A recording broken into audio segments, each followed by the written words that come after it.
বন্ধুরা, আমি আবার একটা নতুন ভিডিও নিয়ে তোমাদের সামনে হাজির হলাম।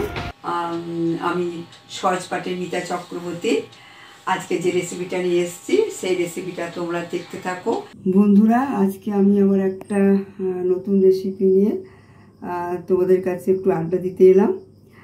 তা সেই রেসিপিটি হচ্ছে, তোমরা তো আমি নানা রকম পদ করে বানিয়ে খেয়েছি, বিভিন্ন রকম আইসক্রিম।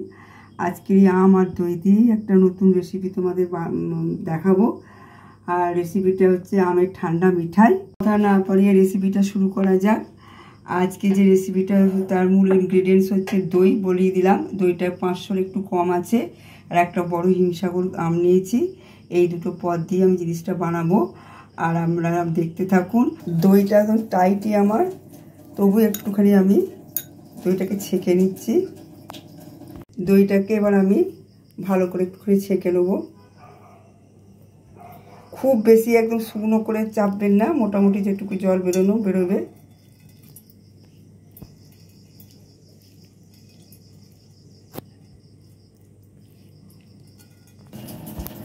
বন্ধুরা, দেখতেই পাচ্ছ আমটাকে আমি এইভাবে পাল্পটাকে খুলে নিচ্ছি। আর তবে আমি যে দইটা কথা বললাম, সেই দইটা বাড়ির দই হলেই সব থেকে ভালো হয়, কারণ বাড়ির দইয়ের টেক্সচারটা অন্যরকম হয়। আর এতে কোনো রকম মানে কেমিক্যাল জাতীয় কোনো জিনিস থাকে না।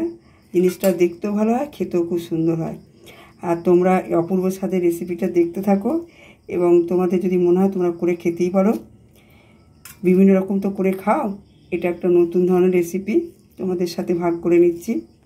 হ্যাঁ বন্ধুরা, তো দেখতেই তো পেলেন, আমি দইটা একটা ভালো সাদা ন্যাকড়া দিয়ে আমি কাপড় দিয়ে আমি ভালো করে জলটা ঝরাতে দিলাম, এবং তার উপর একটা ভারী পাত্র রেখে দিয়েছিলাম যাতে জলটা একদম ভালোভাবে ঝরিয়ে যায়। তবে দেখতে হবে, খেয়াল রাখতে হবে যেন একদম শুকনো না হয়ে যায়, জলটা ঝরাতে যেন একদম জল না থাকে, একটু আধটু যেন থাকে।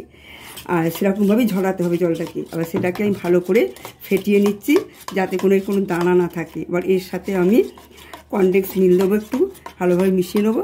এবার আমি আমটা তো দেখিয়ে দিচ্ছি, আমের পাল্পটা আমি মিক্সিতে দিয়ে ভালো করে সেটাকে ব্লেন্ডারে পেস্ট করে নেবো। দিয়ে তারপরে এগুলো আমি সবকটা একসঙ্গে মিশিয়ে করতে থাকবো। যদি ভিডিওটি তোমাদের ভালো লাগে অবশ্যই তোমরা দেখতে থেকো, মাঝখান থেকে কোনোভাবেই পজ করবে না।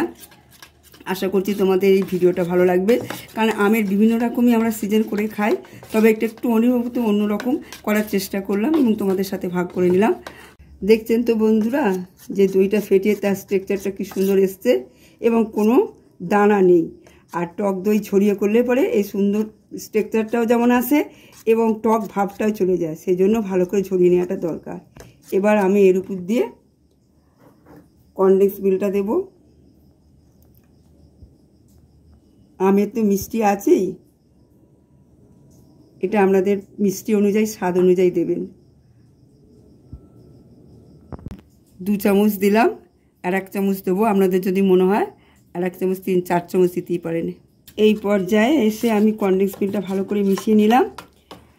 এবার আমি যে আমের পাল্পটা করে রেখেছি, আমের পাল্পে যেন একটা জল না দিই, এই আমের পাল্পটা আমি এখানে পেস্ট করে নিচ্ছি যেন এক ফোঁটা জল না থাকে। বন্ধুরা দেখলেন, এই পর্যায়ে আমটা মিশিয়ে একটা সুন্দর টেক্সচার এসছে, একদম ক্রিমি টেক্সচার, সুন্দর বেশ দেখতে। আর তবে একদমই সিম্পল, ঘরে থাকা সামান্য উপকরণ দিয়ে হয়। যেহেতু এখন আমের সিজন, আপনারা করতেই পারেন, এমন খুব বেশি ঝামেলা নয়। ফ্যাটানোটাই হচ্ছে মেন ম্যান্ডেটারি। আর অবশ্যই আমার এই ভিডিওটির সাথে থাকবেন, পাশে থাকবেন এবং কাছে থাকবেন।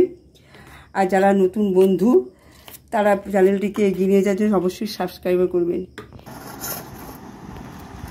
বন্ধুরা, আমি এখানে বাটার পেপার, এই পাত্রটা যাতে করবো আমি, সেই পাত্রটার মধ্যে একটু বাটার পেপার দিয়ে তেল ব্রাশ করে নিলাম। দেখতেই তো পেলেন বন্ধুরা কেমনভাবে কি করলাম। খুবই সহজ, তোমরা ট্রাই করতেই পারো। তোমরা নানা রকম ডেজার্ট করে খেয়েছো, কিন্তু এই যে ঠান্ডা আমের ঠান্ডা পিঠাইটা তোমরা একবার ট্রাই করতেই পারো। খুবই অপূর্ব স্বাদের, দেখতে অসাধারণ হয়েছে। আশা করছি খেতেও দারুণ হবে। একটুখানি এটাকে সেট করে নিলাম বন্ধুরা। এবার এর উপর দিয়ে আমি ফয়েল পেপার দিয়ে সেটিং করে আমার প্রি হিটে জল গরম করতে দিয়ে দিয়েছি, এবং সেটাকে আমি বসিয়ে দেবো। 30 মিনিটস অবধি রাখতে হবে।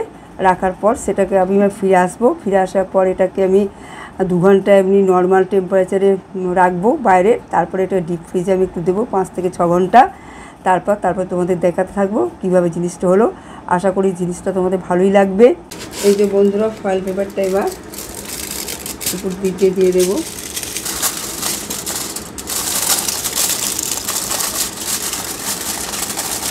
ধোঁয়া উঠতে শুরু হয়ে গেছে।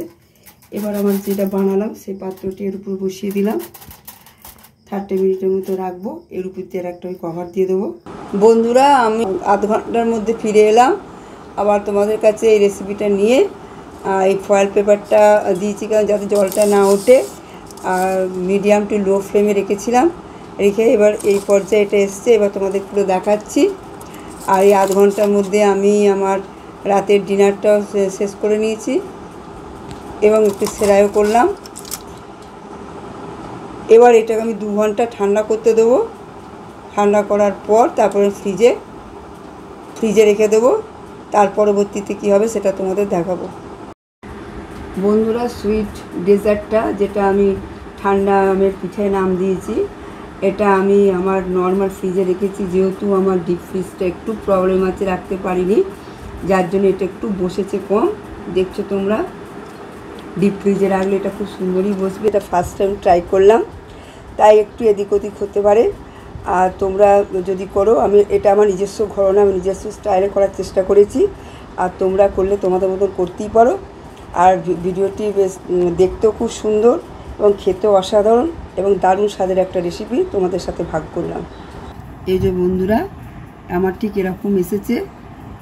তোমরা যদি ডিপ ফ্রিজে আসো এটা আরও কিন্তু টাইট হয়ে যাবে।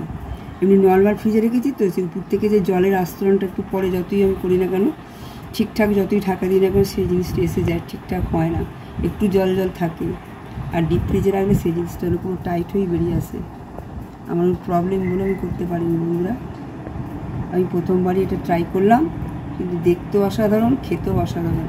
তো আজকের মতন এইটুকুই। সবাই সুস্থ থেকো, ভালো থেকো। আমি সহজপাঠ চ্যানেলের মিতা চক্রবর্তী তোমাদের সাথে এতক্ষণ ছিলাম। Tata, bye bye. আজকের মতন এইটুকুনি। আবার নেক্সট কোনো এপিসোড তোমাদের সাথে আমার সাক্ষাৎ হচ্ছে। টাটা।